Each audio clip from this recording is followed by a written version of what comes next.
Immigration was the hot topic on Capitol Hill Tuesday, with House Republicans addressing the need for reform from the leadership on down to the rank and file.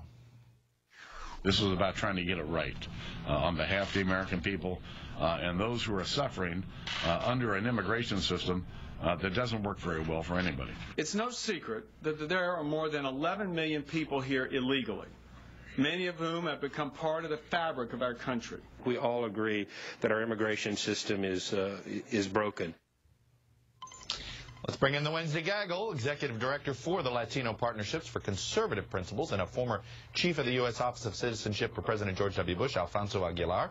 From USA Today, Jackie Kucinich, and Democratic pollster Margie O'Mara. Alfonso, I want to start with you and this compromise proposal that you heard some House Republicans push yesterday, and I just want to get your initial reaction to it. This idea that the undocumented, 11 million undocumented, that some of them would never get a path to citizenship, but would have a path to legal residency. Well, let me first say that this is incredible progress that Republicans are willing to accept a path to legal status for undocumented immigrants. And I would hope that the White House and Democrats don't play politics with the issue and make this the sticking point. They would have to explain to Latino voters that they didn't allow or they didn't support a bill that would provide or bring undocumented people out of the shadows just because they wanted a path to citizenship. You know, I would like to see an eventual path to citizenship, but if the only thing we can get is a path to legal status, that is great. But let me add this. There has been great progress in the House and Senate, bipartisan progress. Democrats and Republicans are talking to each other. The only person absent of these discussions, and perhaps this is why we've had progress, is the President of the United States. He's only but let me stop you there, Alfonso. You know, you hear criticism, and I want to get this.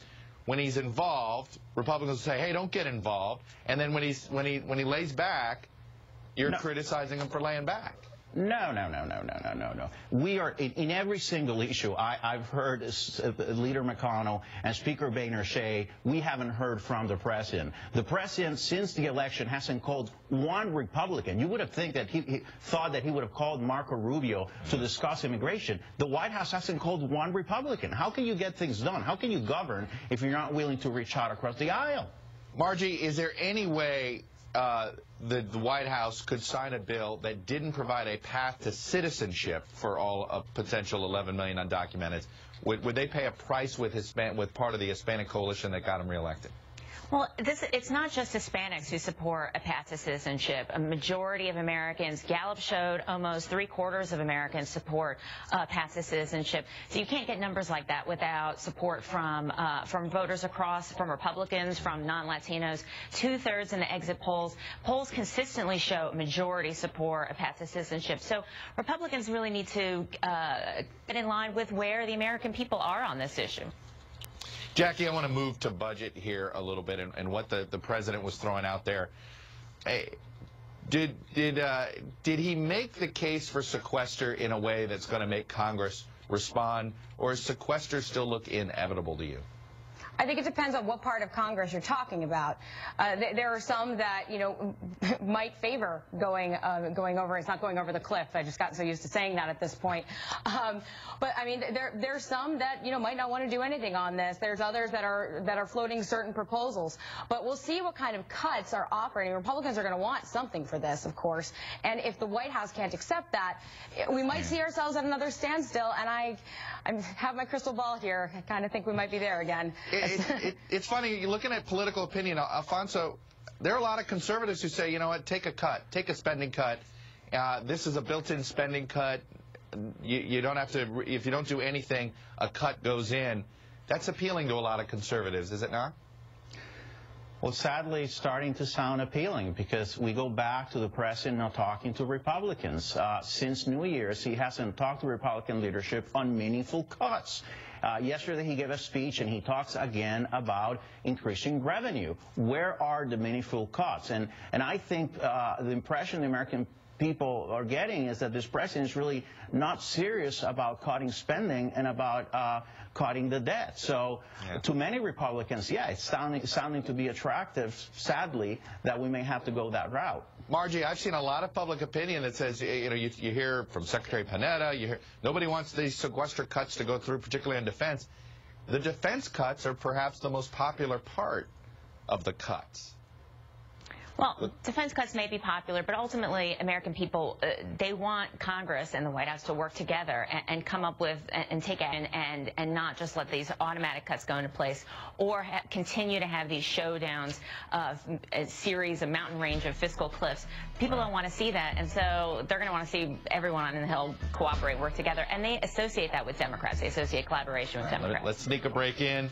Back to Gaggle, Alfonso Aguilar, Jackie Kucinich, Margie O'Mara. Jackie, that deafening silence you heard yesterday was the silence of Congress apparently not caring that the second branch of government had no oversight over the executive branch's definition of how and when to go after an American al-Qaeda operative.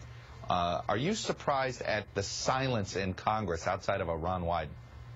Yeah, it was surprising that there wasn't a lot about this yesterday. I mean, I think we'll hear more tomorrow as John Brennan goes through his confirmation hearing.